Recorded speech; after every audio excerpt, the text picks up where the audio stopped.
I'm Donna Anderson, and this is True Love Fraud Stories.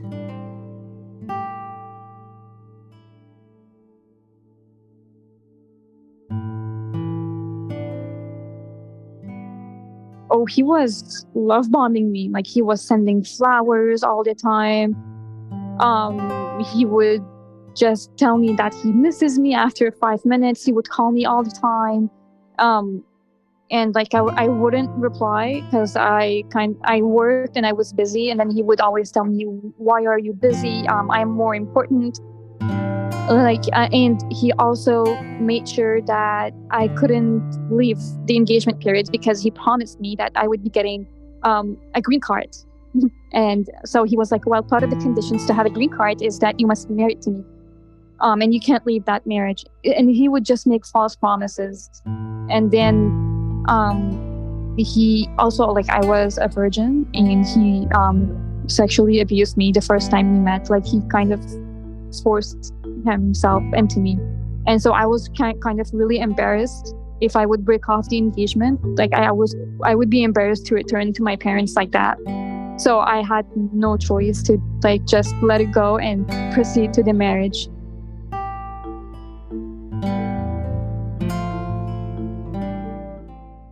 This is the story of a young Muslim woman whose parents emigrated from Iraq to Canada. We'll call her Miriam. To protect everyone's privacy, all names have been changed. Miriam was born in Canada and followed the traditions of her Muslim faith and culture. Growing up, she always wanted to be a teacher. She is now working on her master's degree in education. But about 6 years ago, when she was 23, Miriam's parents pushed her to get married. That was the beginning of her true love fraud story. She encountered a man who drew her into a classic marriage scam. The con artist took advantage of whatever vulnerabilities he could identify. In this case, it was Miriam's respect for her family, faith, and tradition. In my culture, we do arranged marriages. So my parents were pressuring me to get married at that age. Because apparently being 20 and not married yet was considered bad in my culture, even if we lived in Canada. So it was kind of an arranged marriage, and I never really loved him. Miriam met her future husband, whom we'll call Mohammed, on a Muslim marriage website. There are dozens of Muslim matrimonial websites and dating apps. They all promise to help single Muslims find the loving partners they are looking for. So when I saw his profile online, it kind of like, it looked very good. It kind of looked too good to be true. And then I got in touch and I said, yeah, let's arrange this marriage. Let's tell my parents that this is our arranged marriage. In his online profile, Mohammed said that he was originally from Iraq, but now lived in the United States. He had a master's degree in business. He planned to open his own business and promised that he would make a lot of money.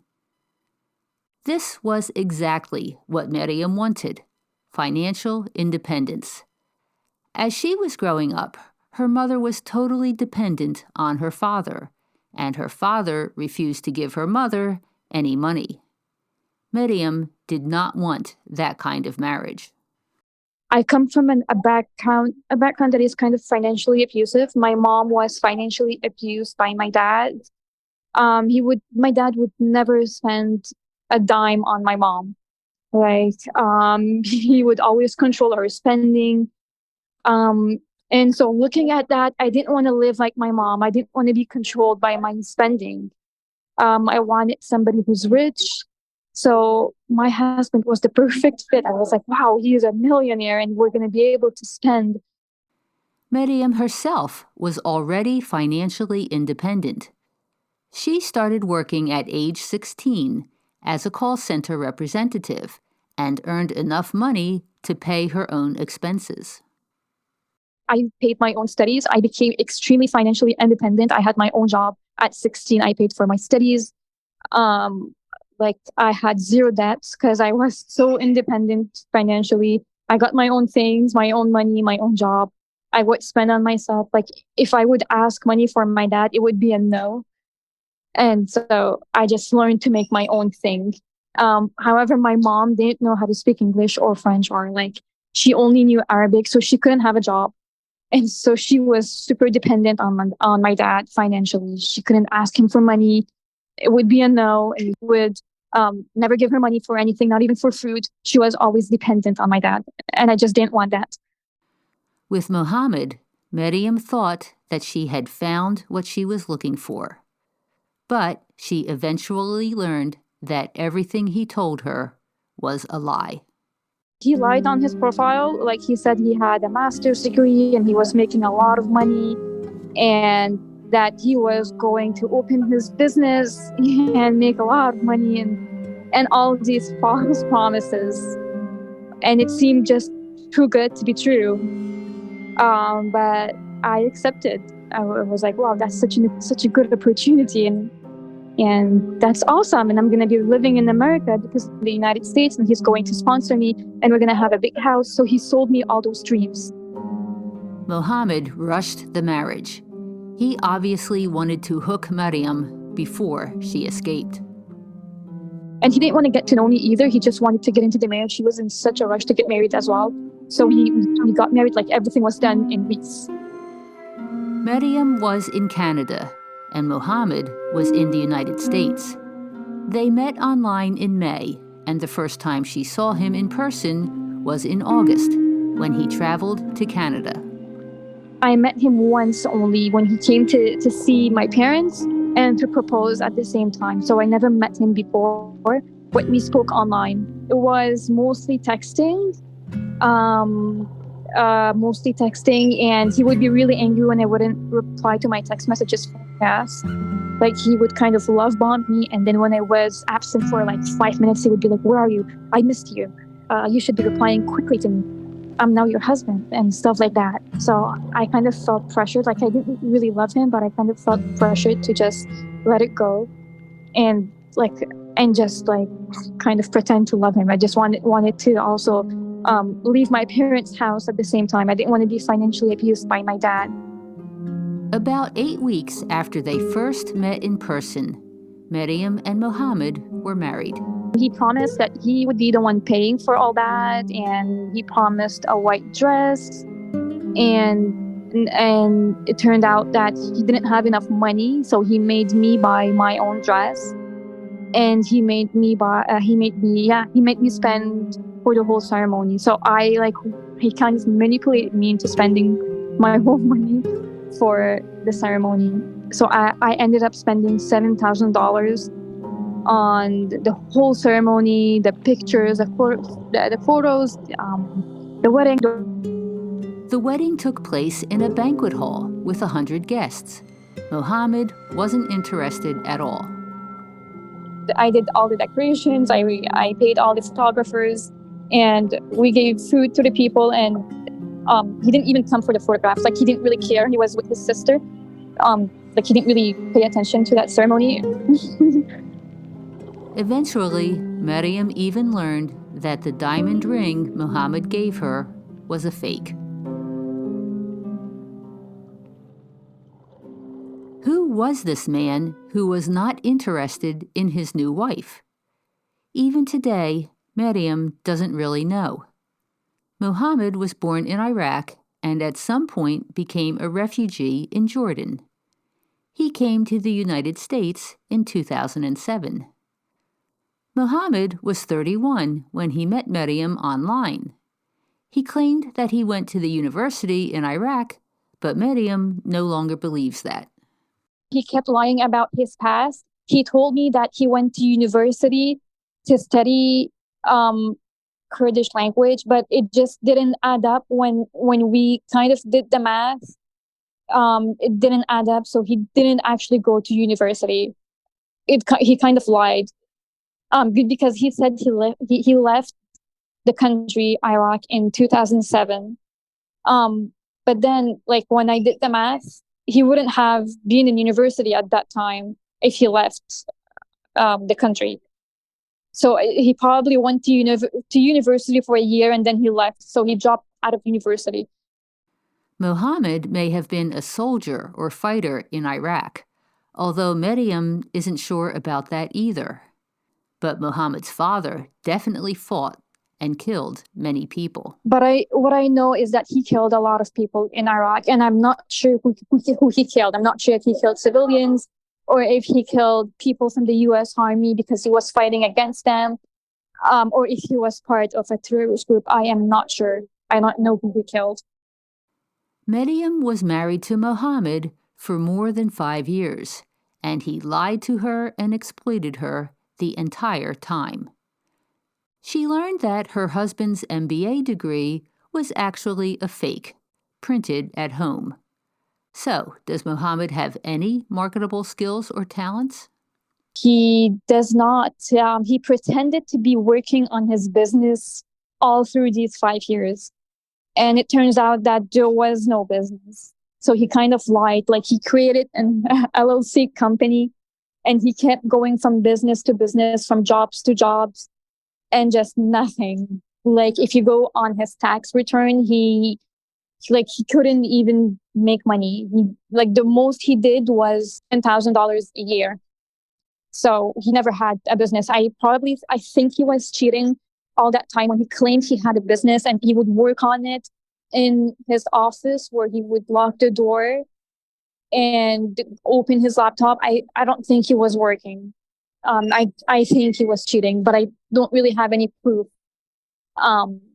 But it just seemed like he was cheating, and he never gave me access to his laptop, and he was really bothered whenever I come to his office. At the time, Miriam could not comprehend what her husband was doing, or why.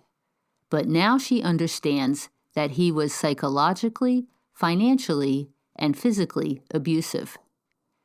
Here are a dozen examples of Mohammed's controlling behavior. The first one is he restricted Miriam's movement. I was never allowed to leave home. I was always inside home because he would always kind of afraid I would leave him if I left home by myself, or that I would probably cheat myself if I would leave home. Here's number 2. Mohammed took steps to entrap her. He kind of kept being so abusive, and he did everything he could so I don't go back to Canada with my parents.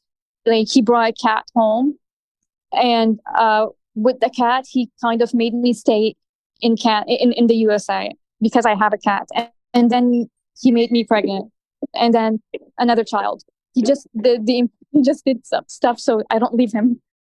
Both of Miriam's pregnancies were high risk. When she needed to be hospitalized, Mohammed sent her to Canada because healthcare in Canada was free. Miriam was gone for weeks, and she believes that her husband used the time to cheat on her. Here's the third example of Mohammed's controlling behavior.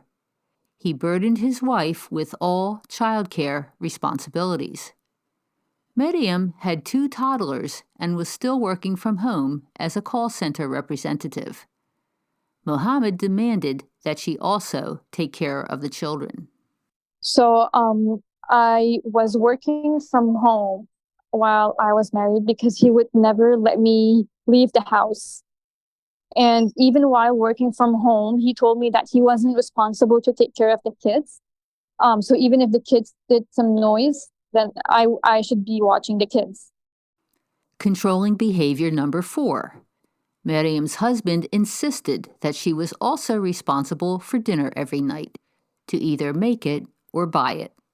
He was like, it's your job to make dinner. Otherwise, we would be going outside to eat, and and then he would blame it on me. He would be like, look, I'm driving 45 minutes to go on a restaurant to eat because you didn't make dinner tonight. So I'm wasting time to go outside.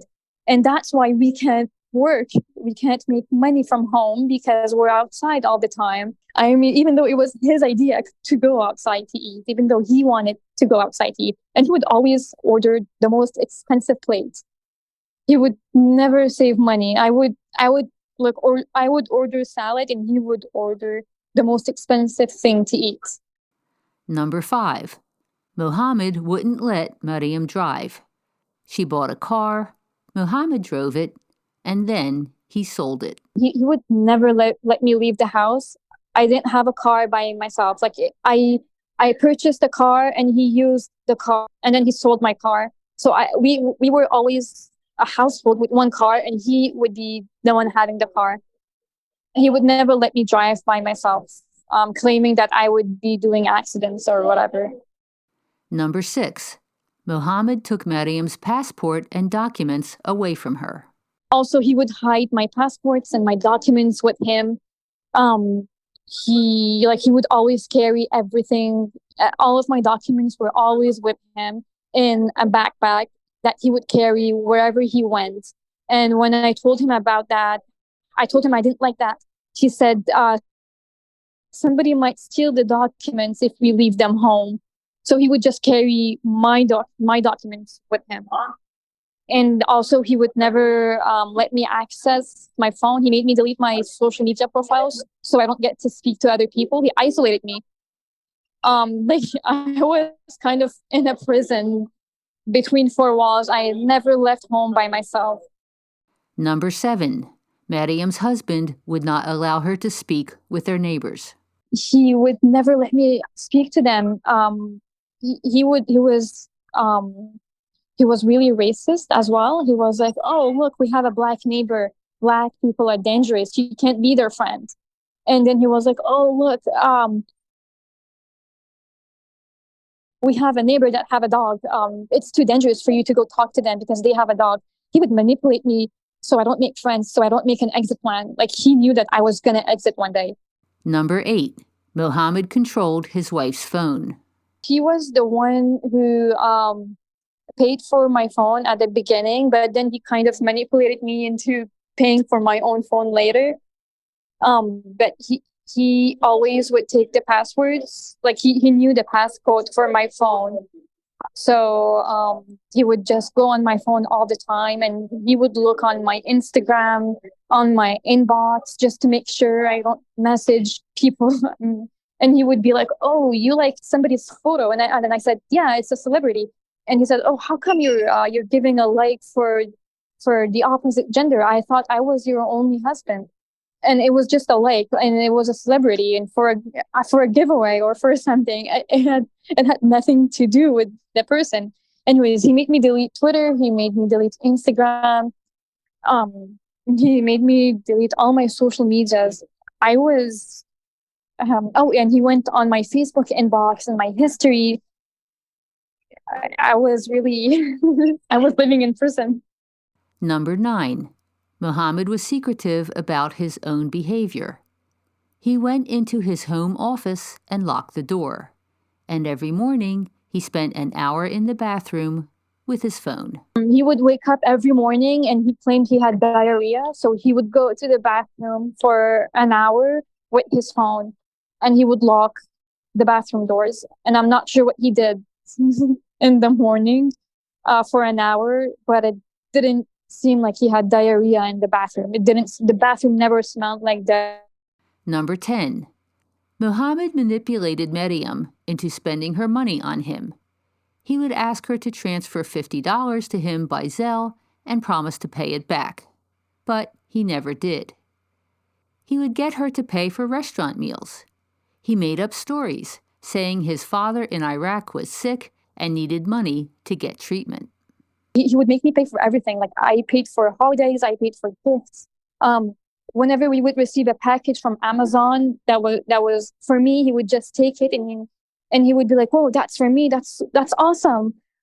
Or sometimes he would sell whatever luxuries I had.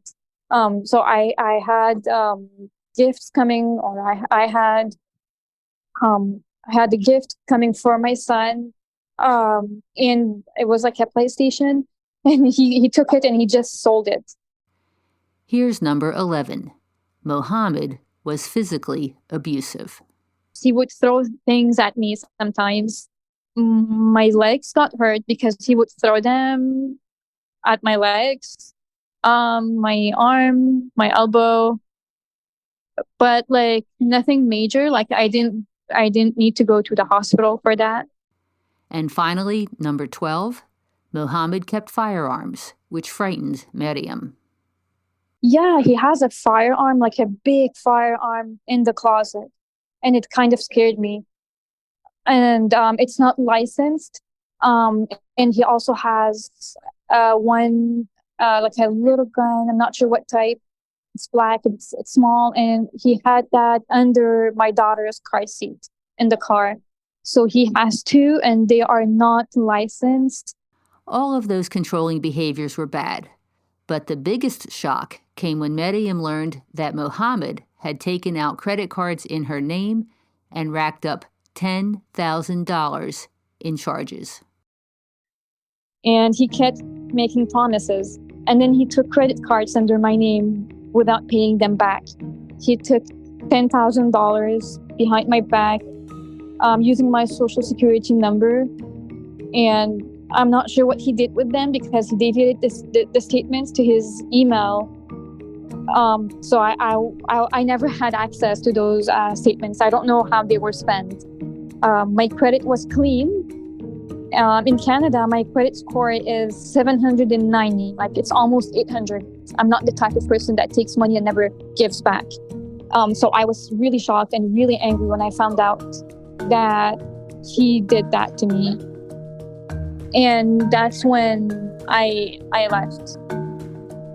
How did Miriam discover that Mohammed had defrauded her? So I had a card, a Bank of America card, a credit card. And it was the only card that I had and that I used. And when I bought coffee for him, I went to Wendy's with him. And he made me buy coffee for him. And my credit card got declined. And then I looked at him and I said, whoa, my credit card got declined. How come? And he said, oh, it's because I filed for bankruptcy. So he had filed for bankruptcy that year. And he said that bankruptcy would impact me because I'm his spouse. And that some of my credit cards could close by themselves. So he kind of lied to me. And I said, oh, okay, that's weird. And so in another attempt, I tried buying a car for him because I didn't want him to take a loan on a car. I wanted to pay cash for the car. And then I went to I think it was a Volkswagen shop. And I told them that I wanted to buy a car, and then they told me that my budget wasn't enough, but I could get a car on a loan. So they ran a credit report, and then they said that I did not have a credit. And I found that very strange. So I went to my credit report. I checked my credit report online on Equifax one day, and I found that there has been somebody who had opened 10 credit cards under my name, and he maxed them out. And then when I told my husband about that, he said he had no idea how these 10 credit cards were opened. And then I kind of suspected that something was wrong. So I filed a police report. And I told him that I was going to file a police report and I was gonna call the banks. And then he quickly admitted that it was him. And then he said, yeah, well, there's nothing wrong with me opening cards under your name because we're married and it's joint. And I told him there's no such thing. There's debts under my name. And I don't like that. You have to pay them off. And he never paid them off. So I gave him a year and he never paid them off. And they went to collections, and now there's interest on these cards. But Mohammed was plotting to take even more money from Miriam. He found out that my father had inherited a lot of money. like $100,000, and he wanted to take that money. He kind of manipulated me into giving him that money. He said that his parents were going to buy a new house and they needed money. They don't have a job in Iraq, and so he created like a story. And I was like, okay, let me book tickets to Iraq. So we did that. I booked tickets to Iraq so we could go on vacation for 3 weeks so he could see his parents. And then when I went to Iraq with him, I told his parents that he didn't have a job and that I would give him a last chance. So he was really angry at that time. But he said that he was going to return to the USA and find a job. So he left me in Iraq with 2 babies. And he was supposed to get a job in the USA. It turns out that he didn't go to work. I called his work and he lied about going to work. The place where he claimed to work said that they fired him after 1 day. They found out that he wasn't good, and so he got fired. So when I went back to the USA after my trip was finished, he pretended he was going to work. So from 9 a.m. till 5 p.m. he wasn't at home. He told me he was going to work, and he made up those stories about coworkers and all that stuff. But no, the job didn't exist. I'm not sure where he went during those hours, but there was no work. So then after finding out that he's lying, I escaped. So while he was at work, I took my passports from his backpack, and I took the kid's passport and the kid's birth certificate. I made a safety plan, and because I didn't want him to be surprised, so I told him my father was sick and that I was going to Canada to see my father because he's sick. So I made him write a permission to go to Canada. And by the way, my dad is actually sick. So I wasn't lying. And in April, I came to Canada.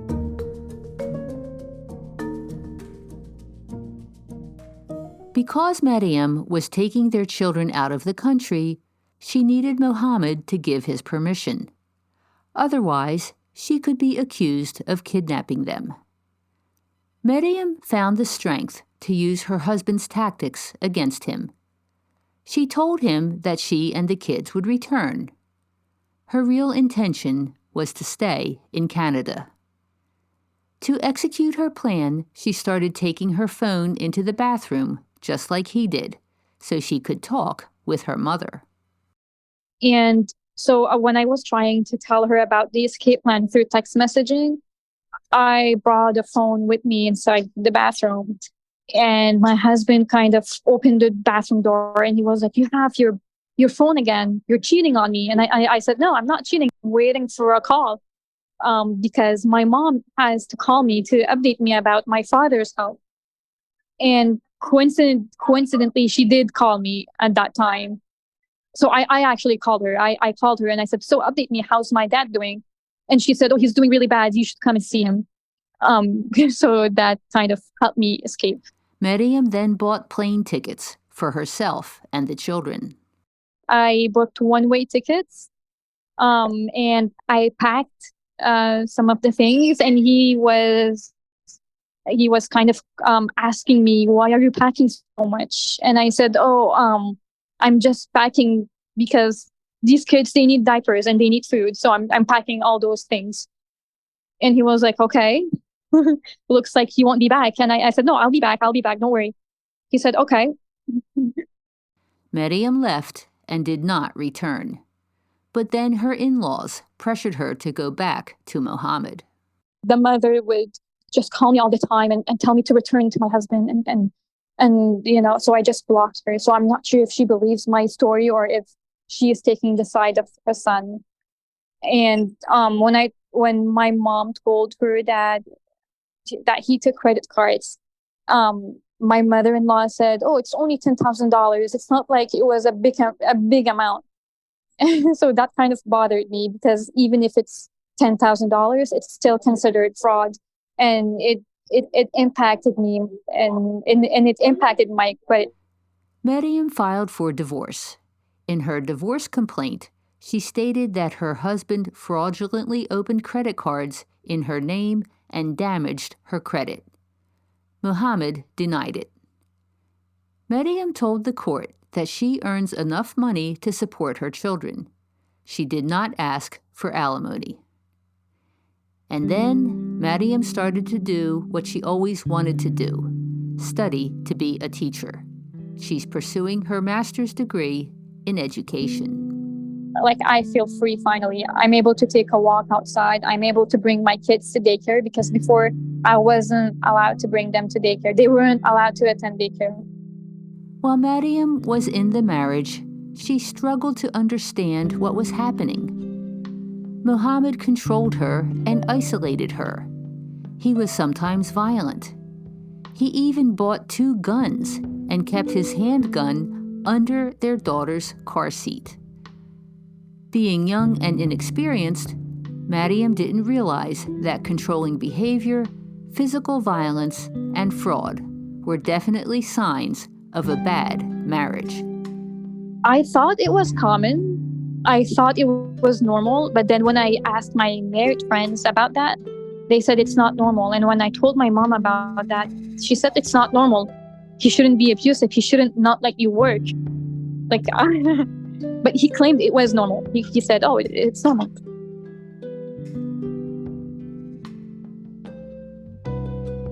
I'm Donna Anderson, and this is True Love Fraud Stories.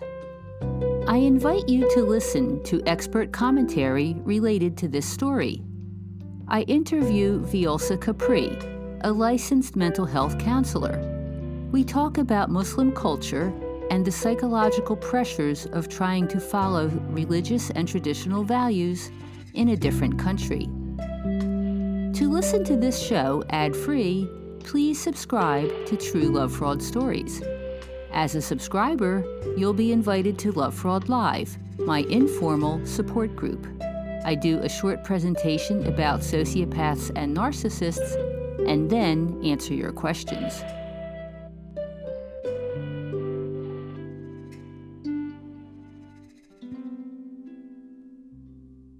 Did you go online to try and figure out, how did you find Love Fraud? Did you start looking up his behavior, or how did that happen? Yes. I Googled credit card fraud, and I got almost no answers. So I Googled credit card fraud in a marriage, financial abuse, a lot of things. And then when I posted on Reddit that my husband did credit card fraud, somebody commented, he was like, oh, this looks like a sociopathic behavior. It doesn't look narcissistic. It's sociopathic. So you should probably look for sociopath. And then I Googled sociopath credit card fraud, and that's when I got into lovefraud.com. Okay, so you essentially searched for the credit card fraud and then came up with the sociopath idea because of that. Yes. So like a lot of things happened during the marriage, but I couldn't document them. Like I couldn't write them down because he didn't let me. Like every time I had a pen and a paper, he would just be like, why are you writing? Who are you writing to? So like I didn't really document all those things. It's just by remembering. And the thing that I remember most was the credit card.